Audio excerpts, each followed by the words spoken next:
Yes, hamjambo tena kwenu nyote wandugu wapendwa watazamaji na wasikilizaji wa Kwetu TV.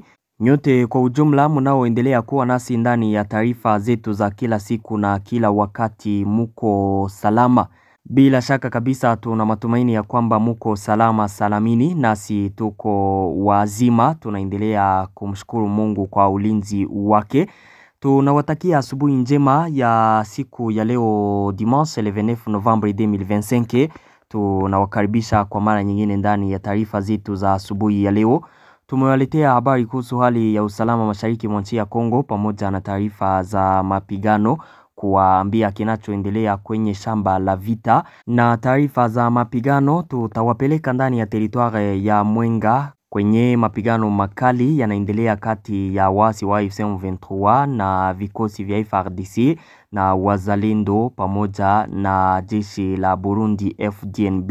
Na tumewaletea taarifa mbichi kabisa. Denis Mukwege alishutumu Rwanda kwa kuwa na mpango wa kuyakamata maeneo ya Nord Kivu na Sud Kivu na kuyafanya nchi ya Rwanda, kuyanexe nchi ya Rwanda. Na tutawapeleka moja kwa moja ndani ya Marekani ambapo ndani ya siku chache Presida wa Rwanda Paul Kagame na presida wa Kongo Felix Tshisekedi watakutania huko kwa ajili ya kuyasaini makubaliano mapya. Na tumewaletea taarifa mbalimbali tena tofauti zinazosemekana kwa sasa ndani ya nchi ya Kongo. Hivyo basi tunawasihi kusubscribe, kupartager, kucomment na kulike, kuendelea kujiunga nasi na sheni yetu ya WhatsApp ili kukuwa napata habari zote kwa wakati. Mjiunge nasi kupitia linki ambayo iko hapo mu description au mtuandikie kwenye namba hiyo. Bila shaka mtakuwa napata habari zetu zote tena kwa wakati.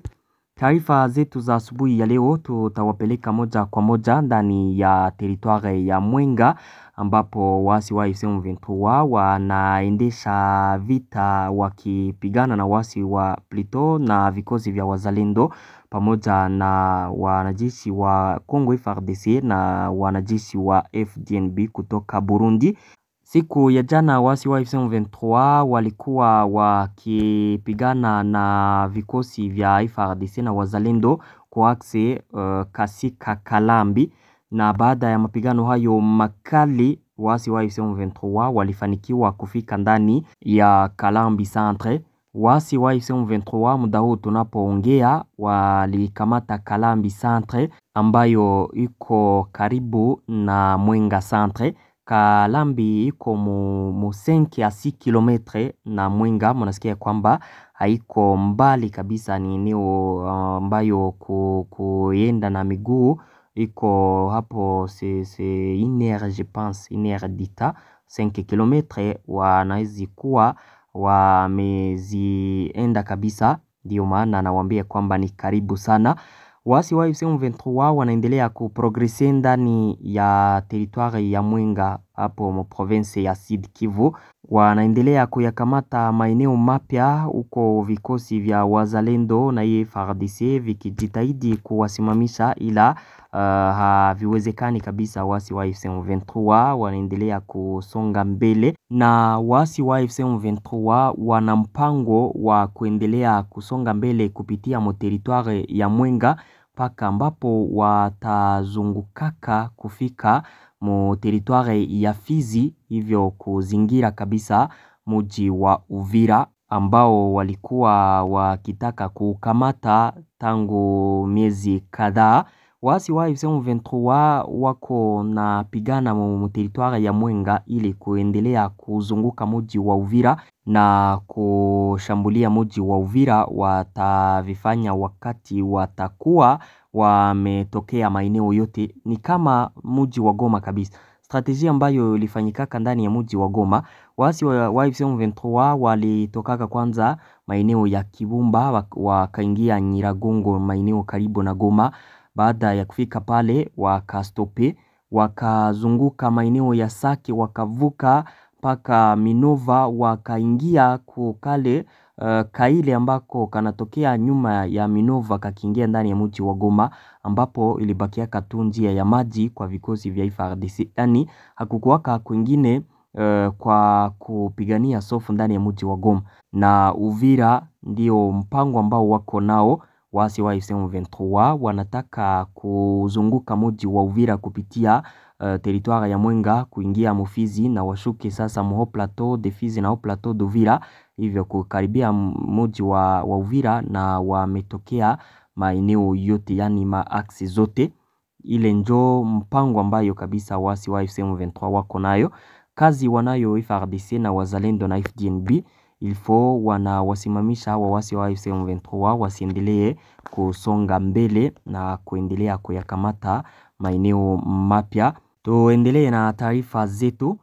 Siku chache za mbele, presida wa Rwanda Paul Kagame na presida wa Congo Felix Tshisekedi watakutania ndani ya Etats-Unis d'Amerique kwa ajili ya kusaini makubaliano mapya. Le 4 Desembre, tarehe 4 za mwezi wa 12, ya je pense 5 jours baada ya siku 5, ndipo waongozi hawa wawili watakutania mu Etats-Unis d'Amerique kwa ajili ya kusaini makubaliano mapya. Wanaitwa na Etats-Unis d'Amerique ili kutatua mgogoro kati ya pande mbili kupitia maongizi na makoro wanayo ya saini huko. Etats-Unis d'Amerique inaendelea kupatanisha nchi ya Kongo na Rwanda ili kumaliza matatizo na migogoro yanayoacha vita vinaendelea mashariki mwa nchi ya Kongo kwa miaka mingi. Tarehe 4 za mwezi ya 12 ndipo wanaitwa huko. Kama watafika huko kuyasaini hayo ambayo wanaitiwa, tutawafahamisha kama kawaida, ila mjue ya kwamba wanatarajiwa ndani ya Etats-Unis d'Amerique kwa kusaini hayo makubaliano mapya. Ndani ya teritwari ya Ruchuru mu lokalite ya Kiringa kulisikika mashambulizi makali usiku wa kuamkia asubuhi ya leo. Mashambulizi makali yalisikika ndani ya Kiringa kwa muda wa masaa matatu. Yalikuwa mashambulizi ya hali ya juu. Wakaaji walishikwa na uga sana wakati walisikia mlipuko wa silaha nzito na nyepesi. Kiringa ni eneo ambayo iko mu mikono ya waasi wa AFC M23 na mapigano hayo yalidumu kwa masaa matatu. Asubuhi hii wakaaji waliamka wakijiuliza ilikuwa aje mashambulizi hayo, mbone yalikuwa makali ni nini? Waasi wa AFC M23 wajatangaza ya kwamba ilikuwa aje, na wakaaji huko wanasema ya kwamba inawezekana kuwa ni wazalendo ambao walikuwa wameatakia AFC M23. Tutajua mengi hapo baada ya muda, wakati wanaokaa huko watakuja kujua realite, ndipo nasi watatuambia tuwajuze ilikuwa nini. Ila muda huu wanatuambia kwamba usiku huu wa kuamkia asubuhi ya leo mashambulizi makali yalisikika ndani ya eneo hiyo. Hali ya usalama inaendelea kuzorota tena sana ndani ya maeneo tofauti yanayomilikiwa na waasi wa AFC M23, ni Ruchuru, ni ndani ya miji ya Goma, Bukavu na kwingine kabisa. Hali ya usalama inaendelea kuzorota sana. Denis Mukwege siku ya Alhamisi alishutumu Rwanda kwa kutumia unyakuzi wa ukweli katika maeneo ya mashariki mwa Jamhuri ya Kidemokrasia ya Kongo na kukemea michakato ya kidiplomasia ya Washington na Doha ambayo anaiona haina uwezo wa kumaliza mzozo na kuchochewa na maslahi ya kiuchumi ya kigeni. Katika taarifa kali, hasa mshindwa wa tuzo ya amani ya Nobel anaamini kwamba mipango ya sasa ya amani iliyoendelezwa katika miji mikuu ya kigeni bila uwazi au ushirikishwaji ni sehemu ya historia ndefu ya maamuzi yaliyowekwa kwa Kongo kwa kudharau matarajio ya watu wake. Kulingana naye, mkataba wa mfumo wa Doha hautoi mifumo ya kisheria wala ratiba sahihi wala hakikisho la utekelezaji, wakati licha ya kusainiwa kwa itifaki mbili, M23 na muungano wa mto Kongo AFC wameendelea na operation za kukera na kukiuka usitishaji mapigano. Mukwege pia anashutumu ukosefu wa ushiriki na uwazi katika michakato inayoendelea ambayo anaelezea kama isiyo wazi. Chimbili wakati mzozo ni wa kikanda na kinyume na sheria za kimataifa kwa vile wanaelekea kuhalalisha uvamizi wa silaha. Anasisitiza kuwa kutiwa saini kwa makubaliano ya Doha kunakuja wakati ambapo Rwanda haijawaondoa wanajeshi wake katika ardhi ya Kongo na inaendelea kuelekeza operation za M23 katika maeneo yanayokaliwa kinyume na azimio nambari 2773 la Baraza la Usalama la Umoja wa Mataifa. Daktari huyo wa Kongo anadai kwamba vikosi vya M23 AFC vinapanua udhibiti wao juu ya Kivu na kuweka utawala wa kiholela unaozingatia hofu na vurugu, akitoa mfano wa mauaji ya raia 22 huko Irambi Katana usiku wa tarehe 23 kuamkia tarehe 24. Anaona hii kama udhibitisho wa mkakati wa kuzungumza na kupigana unaojumuisha mazungumzo wakati huo unaendelea kijeshi. Kwa Mukwege, majimbo ya Kivu Kaskazini na Kusini sasa ni sawa na unyakuzi wa kweli, huku Rwanda ikitumia mamlaka haramu kinyume na mkataba wa Umoja wa Mataifa na haki ya watu kujiamulia maasili zao ama maliasili zao. Pia na washutumu watendaji wa uchumi wa kigeni kwa kuchangia kurekebisha hali hii kwa sababu ya maslahi yao katika rasilimali za madini.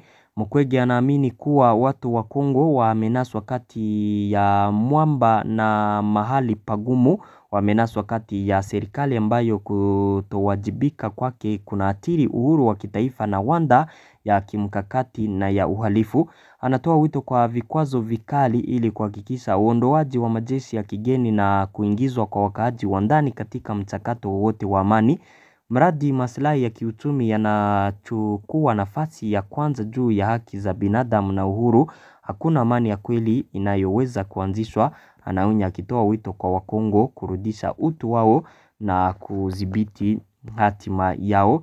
Ni Denis Mukwege ambaye alitangaza hayo akipinga kusainiwa kwa makubaliano kati ya Presida Felix Tshisekedi na Presida Paul Kagame wa Rwanda, akiona ya kwamba Rwanda ina mpango wa kunyakua maeneo ya Nord Kivu na Sud Kivu na kuyatia kunchi yao, yani kuyaannexe kunchi yao. Asante, hizo ndizo taarifa za asubuhi ya leo, na waomba kusubscribe, yani kujiabone, kupartajia habari hizi kwa walio wengi. Merci beaucoup.